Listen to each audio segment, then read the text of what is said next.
So, good morning everyone. My name is Lalit Soni and you are watching Drishti IAS. In this live session, we will be discussing Indian Express newspaper. We will try to cover an important article for you, and these articles will be important for your prelims as well as mains point of view. We will try to extract information which is important for you. So, let's start with the discussion.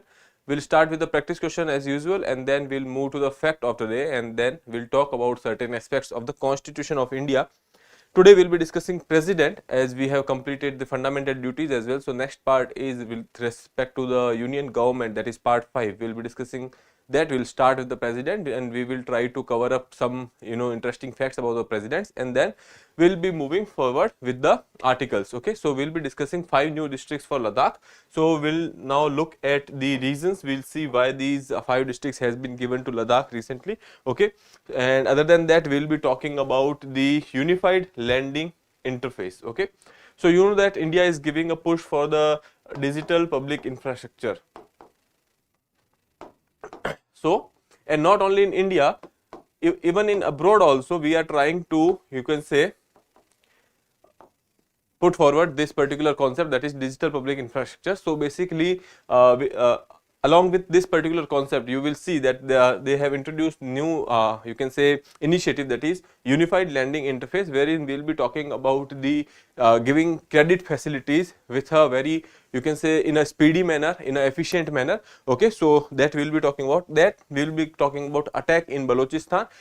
This is a province in Pakistan which is trying to separate from them. So that is we'll be discussing about that as well. Okay, looking at the front page of the newspaper here, there is this article, that is Modi and Biden discuss Ukraine safety of Hindus and Ukraine and safety of Hindus in Bangladesh. So these are two different topics which they have talked over a phone call.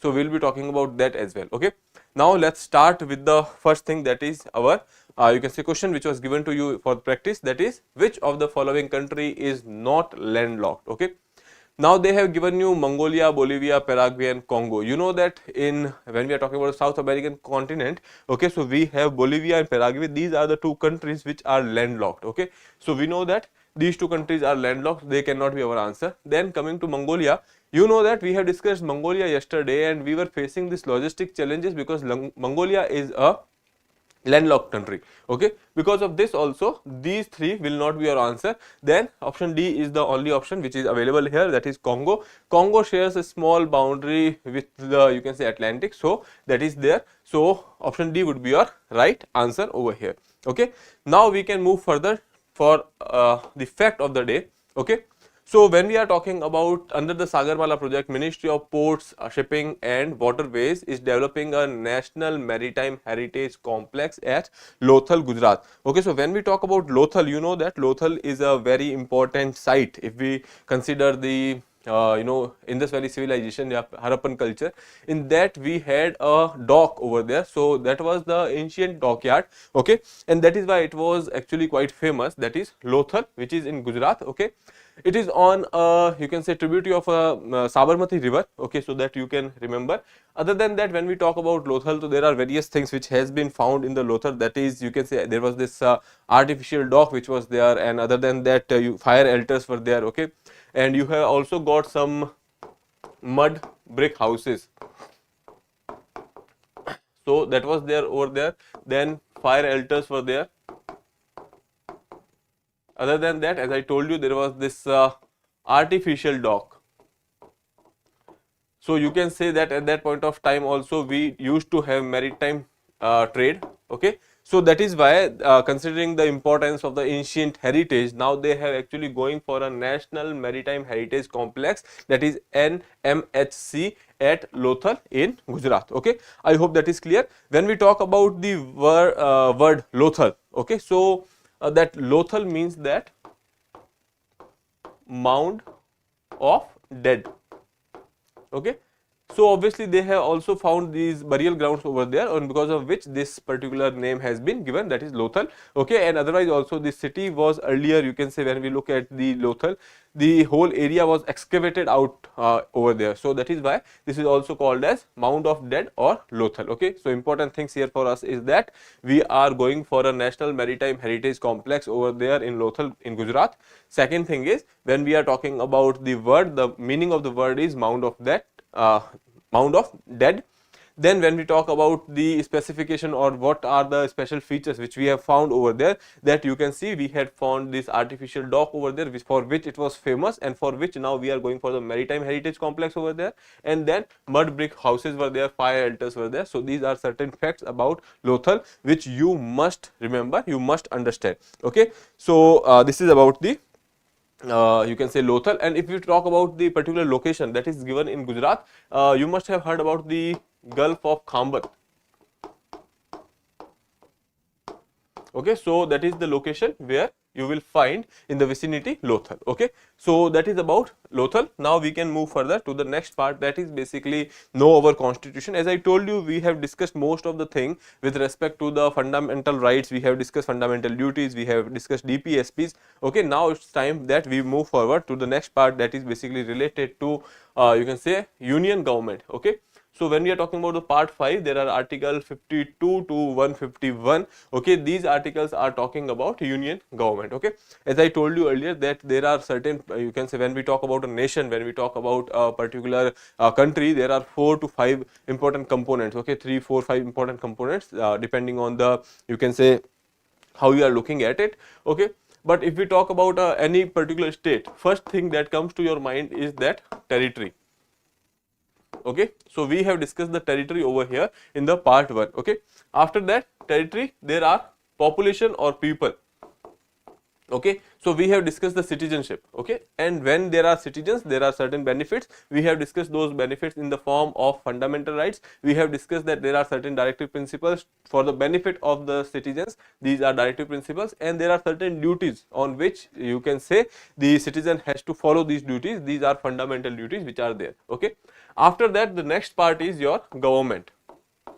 Okay, so we will be talking about the union government, and then we will be talking about the state government. We will talk about the first part B first schedule, and we will talk about you can, when we are talking about article when we are talking about the government, we will talk about union territories, then we will talk about panchayat, municipalities, etc. Then considering that, you will understand that we are having certain components of government. Okay, so one is, you can say, union government, then we have state government, because we are union of states. Okay, so states are also having their own government. Okay, then we have a 3-tier structure. So you will see that even at the level of the local bodies, we also have this governance system, wherein urban local bodies are there in the form of municipalities, and then we have the, you can say, village units like panchayat, etc., which are having governance in the rural areas. Okay, so that is, these are the component of the government. And then when we are talking about the next part, that is basically sovereignty. Okay, so obviously with the preamble we say that India is a sovereign nation. Okay, so considering that, we will be moving to the union government now, and we will talk about certain aspects which are related to article 50, you can say, related to president, and we will be looking at some important articles. Okay, now coming to the, there shall be a president. Okay, so when we are talking about the article 52, article 52 clearly says that there should be a president, there shall be a president. That means that it is making it mandatory that there shall be a president. Though we don't have a presidential system, we have a parliamentary system, and then that is why president will be the nominal head. Okay, so that is there. Now coming to the next article, which is talking about the executive power of the union shall be vested in the president. Okay, all the decision of the union government, or all the executive decision, will be taken on in the name of president. Okay, so he will be the seal under whose name we will take decision. So ultimately whatever, when we are talking about the laws, etc., whatever bills are there, after the assent of the president, they are becoming laws. After, when we are talking about the government's decision, they are also being, when we talk about the council of minister, there is a council of minister who is taking the decision, but the decision is being finalized by the president. Okay, so that is their executive power of the union shall be vested in president. Okay, Now the thing is, when we are talking about this executive power, who is actually having this executive power? Okay, so we have a council of ministers which is led by, or you can say which is led by prime minister. Okay, so that is basically executive. When we talk about, even president is part of the executive, but this is the functioning of our country. We have a council of minister led by prime minister, and they will be taking the decision. Okay, but that decisions are taken in the name of president. Okay, so that is why you will be seeing that every first after, you can say, election of a government, after every year, the first you can say that summon, after the summon of the parliament, that speech is given by, the address is given by the, you can say, president, and president said, president actually put forward that my government has done this, my government has done that. Okay, but by that is because president is basically the executive head. Okay, sorry, that is executive power is vested in the president. Now when we talk about the nominal head, you know that is president. When we talk about the real head of government, that would be your prime minister. Okay, we will talk about that later, but right now just understand that the executive power of the union shall be vested in the president. Okay, so I hope that is clear. Now moving further, the president shall be elected by the members of electoral college consisting of the elected members of the both house of parliament and, you can say, elected members of the legislative assemblies of the state. Okay, so that is being given in article 54.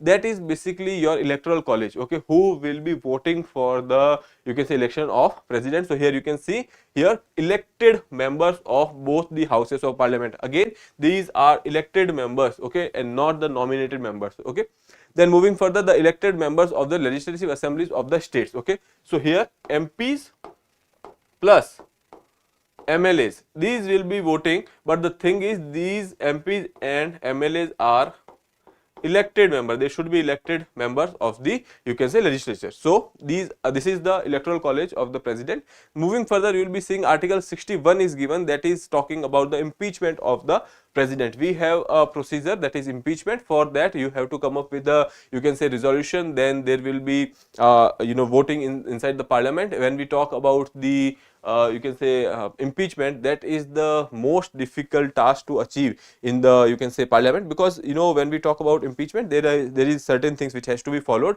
That resolution should be, you can say, signed by 1/4 of the people, then there should be a 14 days of notice that should be given, and then when we talk about various aspects of the voting, so getting that kind of special majority is quite difficult. Okay, so that is why impeachment is the most difficult process.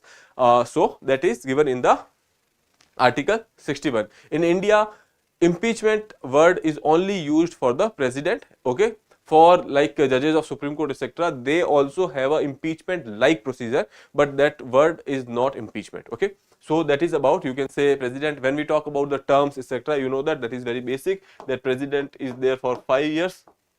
Okay, other than that, when we talk about the formation of government, etc., president heads situational you can say discussions. Okay, if there is no majority, and then president can actually go for his own discussion and invite someone to come and form the government. Okay, so these are certain things which are important for us to discuss, which we have discussed.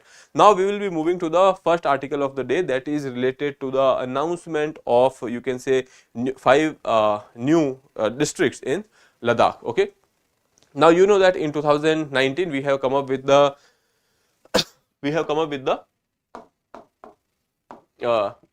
a new status for Jammu and Kashmir and Ladakh. Okay, so now Jammu and Kashmir and Ladakh, these are basically union territories. Okay, right now we are talking about Ladakh and not Jammu and Kashmir. When we talk about Ladakh, earlier there used to be 2 districts over there. Okay, when we are talking about Ladakh, there were only 2 districts. One was Leh, another was Kargil. Okay, now since when we talk about Ladakh is a very you can say less dense when we are talking about the population. Okay, so that is this part, you can say less dense in terms of population. Okay, other than that, this is having extreme geography. Now because of which, what is happening is that because of the less dense population and the, you can say, distance among the people over there. Second thing is the extreme geography over there. The, you can say, delivery of the government services is not very adequate over there, and that is why, to ensure that the every person who is living over there, who actually they get the benefits out of the government scheme, etc. That is why we have actually created these 5 more districts. These are basically to, you can say, make sure there is this efficient governance, okay, administrative services are performing better, so that you can say the people living over there can get benefits of the welfare schemes, etc. Okay, considering considering the administrative efficacy in mind, they have actually gone for this particular decision. Now what 5 districts are being created over there? So here you can see Zanskar, Dras, Sam, Nubra and Changtang. Okay, so these are the districts which are being created. Okay, as of now they have actually came up with the notification, and now since the census is coming up, so you can say the Registrar General of India having frozen the administrative boundaries of the states. Okay, before every census they will actually freeze the administrative boundaries of the state, so that they can actually go for the census with respect to those boundaries only, because there is a lot of planning which is there beside behind when we are talking about going for the census, etc. So that is why they have to freeze the administrative boundaries. But despite that, Ministry of Home Affairs has gone for the declaration of these 5 districts, and now they have said that since the Registrar General of India and you can say, when we talk about you can say the authorities over here, they are basically part of the Home Ministry only. So they have said that we can go for the post facto you can say permission from Registrar General. Okay, so that won't be a problem. So right now they have declared these 5 districts that should be coming over there. They will form a committee with respect to that. They will look at the division, they will look at the administrative efficacy in that areas, all these things, and after that they will be giving a report to Ministry of Home Affairs, and accordingly there will be these 5 districts which will be there. Okay, now here you can see Union Minister Amit Shah on Monday announced the creation of 5 new districts in Union Territory of Ladakh to build a developed and a prosperous Ladakh. Decide to create 5 new districts: Janskar, Dras, Sam, Nubra, Chatgang. Okay, so we have already Changtang, we have talked about that. Then benefit meant for the people to their doorstep to bolster governance in every nook and cranny. So basically they are trying to boost the governance in that area. So that is the whole idea behind creation of these, you can say, 5 districts, committed to creating abundant opportunities for the people of Ladakh. Okay, then here you can say step towards the better governance in Ladakh. These are the objectives which we have discussed, and I have actually highlighted them. Receive more focused attention being services and opportunities even closer to the people. As I told you that this is a very sparsely populated area, and that is why they are actually going for this initiative. Ladakh administration to form a committee. That committee will actually go for formation of a report on this, and then they will give it to the ministry, and ultimately accordingly they will go for the districts. Now Ladakh is a very large union territory in terms of the area. Okay, so these are the reasons they have cited. Ladakh, first of all, it is a large union territory in terms of area. Ladakh has 2 districts, that is Leh and Kargil. It is one of the least populated area of India, extremely difficult and inaccessible. As I told you, the geography over there is harsh. Administration is facing many difficulties in reaching to the grass root level, and that is why public welfare schemes of the central government and the Ladakh administrator will be able to reach the people easily, and more people will be able to take the advantage of the scheme when there are more and more you can say districts. Now the thing is, how can you assure that more districts will ensure more delivery of the services? Because if there are more district, that means that there is more, you can say, man force which is over there, or you can say the administration will be working at a different areas. So you can say that the whole responsibility will be divided into different blocks. Okay, so that is how they will be ensuring that people will be getting advantage of the you can say governance services. Okay, so this is about the you can say Ladakh and these 5 districts which has to be created over there, which has been announced by the Ministry of Home Affairs. Okay, now moving further, we will be talking about the next, that is unified landing interface. Okay, now this is very simple with respect to the you can say term itself. If you look at the term itself, you will be able to understand that what they are talking about. Okay, so RBI governor has actually come up with this particular you can say initiative, unified landing interface. He has put forward, and he has said that this is right now in a pilot mode, but we will be soon having this particular you can say interface working in our normal lives as well. Okay, so you must have heard about the UPI. Okay, when we talk about UPI, that is you can say retail payment system. So that is unified payments interface. Okay, now on the line of UPI we have unified lending interface as well, that is ULI. So now what will happen right now when we talk about the lending database or the credit related database, that has been very divided. There are various entities which are holding this data. There are private firms, there are banks, there are union government, then state government, the you can say local authorities. All these are having this credit related data, but these are they are in different silos.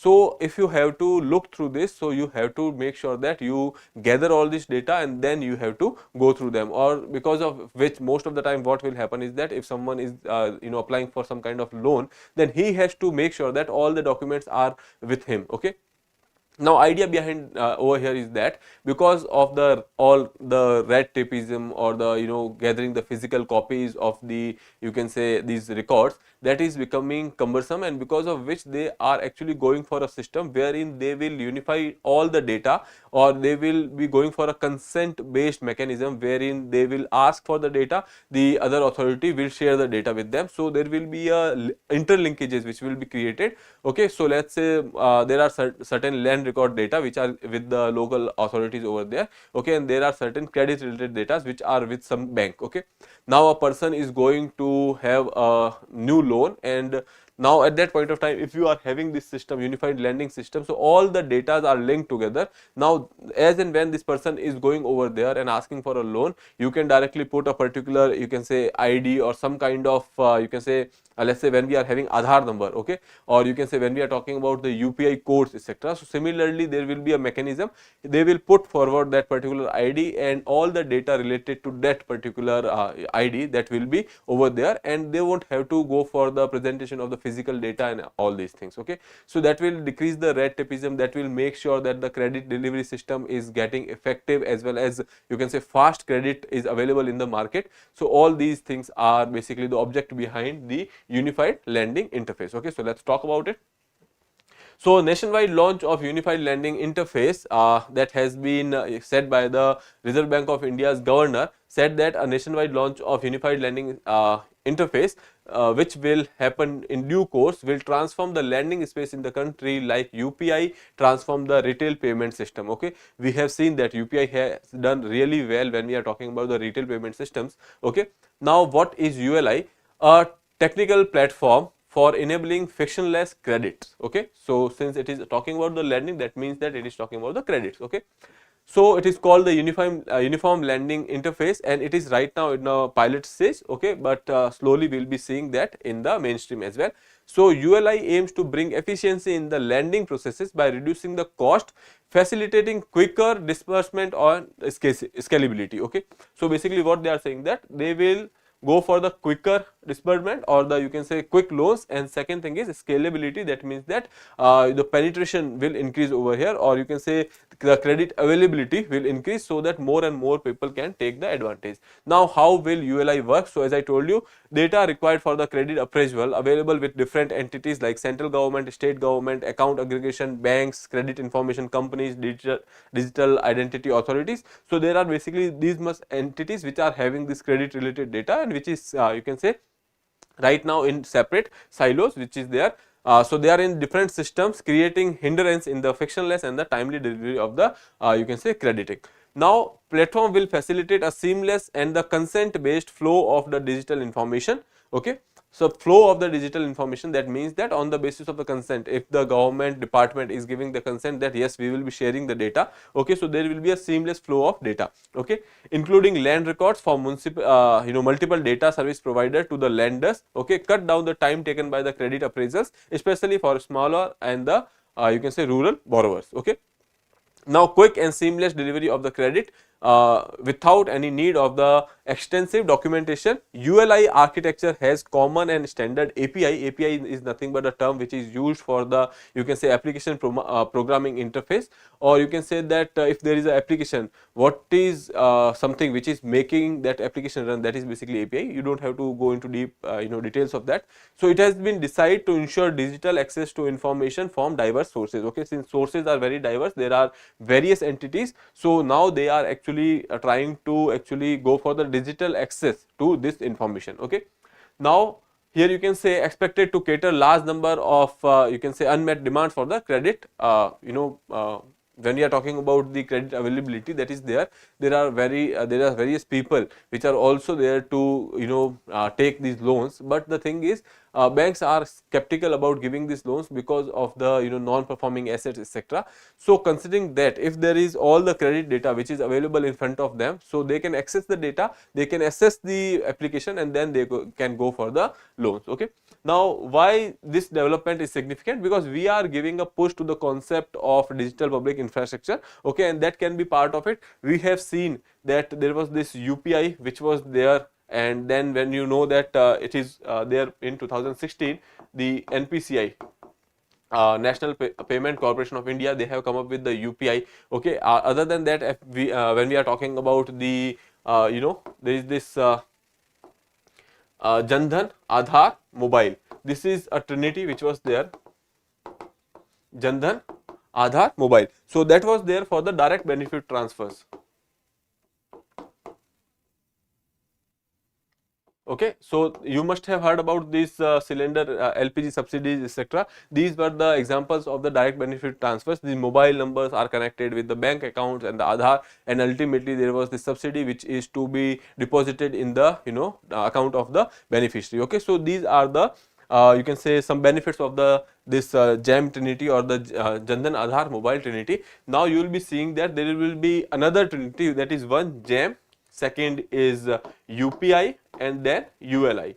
So this will also be a trinity which will actually revolutionize the, you can say, digital public infrastructure in India. Okay, so that is the idea behind the ULI, that is the significance of ULI as of now. Okay, so we can move further to the next article now. Okay, now what is Ukraine's homegrown game changer missile? Okay, so Ukraine has actually gone for a missile. The name is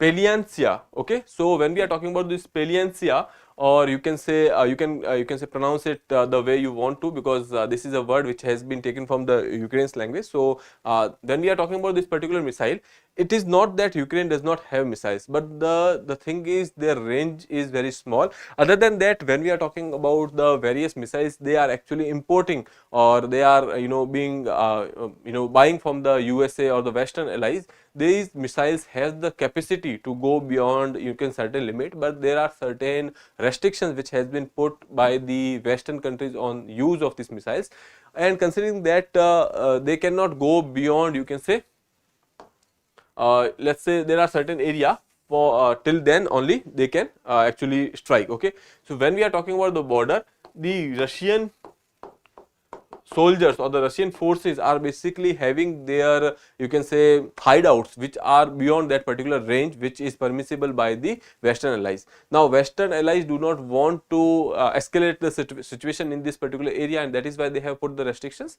But Ukraine, for its own safety and for their own you can say power games, they have actually come up with their own missile, that is Peliancia. So basically you can remember the name of the missile. They can simply ask that particular term has been in news, how it is related to, or they can ask you the 4 options. So just know that there is this missile which has been created by Ukraine recently. They started you can say 18 months ago, and they have created this particular missile. It is having a capabilities that it can go to 700 kilometers. So that is the range of this particular missile. Okay, now similar range missiles are there which has been given by the Western allies, but there is certain restrictions, and because of which they have created their own missile. Okay, just remember this much, that is important for you, name of the missile and which country it belongs to. Okay, now moving further. Next is basically plan to create anarchy, that has been said by the interior minister. Basically, when we are talking about the attack, there was this militant attack which has been launched by the militants in the Balochistan region of Pakistan. Okay, and why it has happened? Because they were targeting certain things. When we talk about this Balochistan region, there are various groups which are demanding the separation from Pakistan. Okay, they are demanding their own state, or the thing is, why? Because they are feeling alienated. This area, when we talk about Balochistan, that is a resource rich area, but despite being a resource rich area, they are not getting the benefits. The locals which are living over there, they are living in you can say economic scarcity, and they are actually not getting the benefits out of it. Then who is getting the benefits? So obviously there are certain communities which are dominant in Pakistan, that is like Punjabis. Okay, so Punjabi Sindhis are basically very you can say dominant community in Pakistan, and they are taking benefits of this particular area.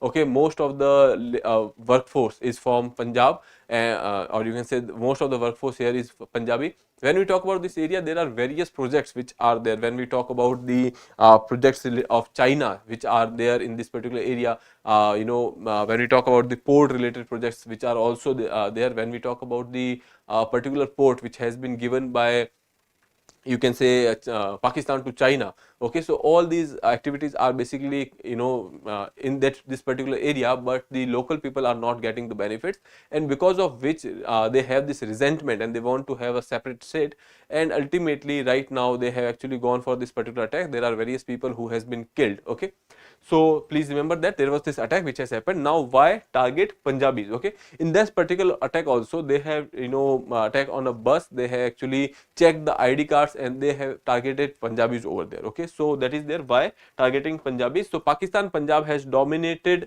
Pakistani politics. Okay, as I told you that they are dominant community over there with a near unchallenged hold over the country's institutions. The Baloch people hold a feeling of injustice as they are relatively impoverished despite being in the largest and the most sparsely populated province, abundant in the natural resources. Baloch nationalists argue the Punjabi dominated system exploit Balochistan's resources, boosting their feeling of being politically muted. Okay, so we have already discussed that this particular community is having this feeling that these Punjabis are taking benefit of their resources and they are politically muting them, and since they are politically dominant, they are having the institutions which are run by the Punjabis. So that is why they are having these problems. Okay, now looking at the map here, you can see this is our India. Okay, then we have this when we are talking about the Pakistan, there are various provinces. Right now we are talking about the Punjab and Balochistan. Okay, so this is the Punjab province which is actually dominating the whole Pakistan. Okay, then there are other provinces like Khyber Pakhtunkhwa, then we have Sindh over there. Okay, when we are talking about the Balochistan, this is the region. Okay, that is Balochistan, and they are actually trying to get separate from Pakistan. Okay, so this is the location of Balochistan. They are having borders with Iran and Afghanistan. Okay, this side we have Pakistan. Okay, you know that there is one port over here which has been actually given by you can say Pakistan to China. Okay, there are some infrastructure projects which are going on over there. The name of the port is Gwadar. Okay, so you must have heard this particular name because that is important. And here one more port is there in Iran, that is Chabahar. Okay, so that port is basically right now India is having some kind of sway over Chabahar, and then when we are talking about the Gwadar port, that is been given by Pakistan to China. Okay, so they are also not happy with the Chinese people also over there, because these Chinese people are also giving employment to Punjabis. Okay, so these are certain concerns which are there with respect to Balochistan, which we have already discussed. Now moving further, that is basically related to India Singapore explore boosting ties. 6 pillars they have identified in the bilateral meeting. So you know that when we are talking about this particular city state Singapore, so they are basically having good ties with India. Now right now India is also focusing on the neighbors and the smaller countries as well. So they have identified 6 pillars of the cooperation. Over here you can see that is digitization, then skill development, then sustainability, healthcare and medicine, advanced manufacturing and connectivity. Okay, so we'll be separate celebrating 60th anniversary of diplomatic relations between India and Singapore, and that is why they are basically going for such meetings. There are 4 ministers which has actually taken part from India side. Okay, so this meeting held in Delhi. So you can just have a you can say quick glance over this article. Just know that there are these 6 pillars of the cooperation between India and Singapore. Now, if at all they ask some questions related to that in mains, you can at least write this much. Other than that, when we talk about the countries like Singapore, Malaysia, we don't go for the, you can say, much details analysis of these relations with these countries. But when we talk about Singapore, you can write about these 6 pillars, you can write about the diplomatic relations, you can also write about the location where Singapore is located. Okay, other than that, tourist economy, etc., you can write. Okay. Now, moving further to the next article, which is about the phone call which has been made between Mr. Modi and Joe Biden. After the Ukraine visit, Mr. Modi has actually given a brief to the USA's president, and in that particularly they have talked about 2 things. One was the situation in Ukraine. Second thing is they have also talked about the situation in Bangladesh. With respect to Ukraine, India is clear that dialogue and the diplomacy is the way forward, and India is willing to take a more part in this peace process that has been conveyed by, you can say, our Prime Minister to you can say Joe Biden. And second thing is they have talked about the safety of Hindus in Bangladesh. Okay, so you can say that somehow USA has some kind of stake in Bangladesh as well. So this is the thing which you can actually go through, because there is nothing new which has been given over here. The same statements which are there, like here you can see the same statement, the appreciation for the President Biden's deep commitments, the India-US comprehensive global strategic partnership. Yesterday we have talked about the defense partnership. Okay, we have talked about the co-production with respect to India and USA. So that is there. Other than that, there are shared values of democracy, rule of law, strong people to people ties. Other than that, here you can see the same statement like solution can't be found on the battlefield. That was the statement which was made by Narendra Modi to Vladimir Putin. Okay, and then next you can see the road to resolution can only be found through the dialogue and diplomacy. We should move in that direction without wasting any time. This was basically you can say statement which is made by Mr. Modi to Vladimir Zelensky, you can say that is president of Ukraine. Okay, so these are the same things which are there. Since it was there in the newspaper, you have to maintain a timeline. So that is why we have discussed that. Okay, now moving further, for your own read, there is this article, 2 new US-India agreements, a short history of growing defense ties. Yesterday we have talked about the you can say defense ties, and wherein they are going for the co-production of the ammunitions and the jet engines, etc. Okay, now there is this article which is talking about the defense ties from the, you can say, time we are having good relations with the USA. Okay, so you can actually go through this particular article over here. Okay, now they have actually talked about various things over when we are talking about this here. So security and supply agreements, one is there, and then MOU on the liaison officers. Then 2023 roadmap, they have actually gone for the Indo-Pacific roadmap, etc. ICET, when we talking about the critical and the emerging technology, we have some kind of you can say bilateral relations with the USA, wherein we are cooperating on the this critical and the emerging technologies. Okay, other than that, there are certain deals which has been given. You don't have to remember all of them, just 2 or 3 which are prominent over here, like ICET prominent. Okay, 2023 roadmap you can look through. Okay, so I hope that is clear. In the last, there is this practice question for you: which of the following article is related to the process of impeachment of president? Article 60, 61, 53, 74. So you can attempt this question, answer in the comment box. With that, I would like to take your leave. I'll see you in the next session. Till then, have a good day. Thank you. And if you have not subscribed the channel, please subscribe it.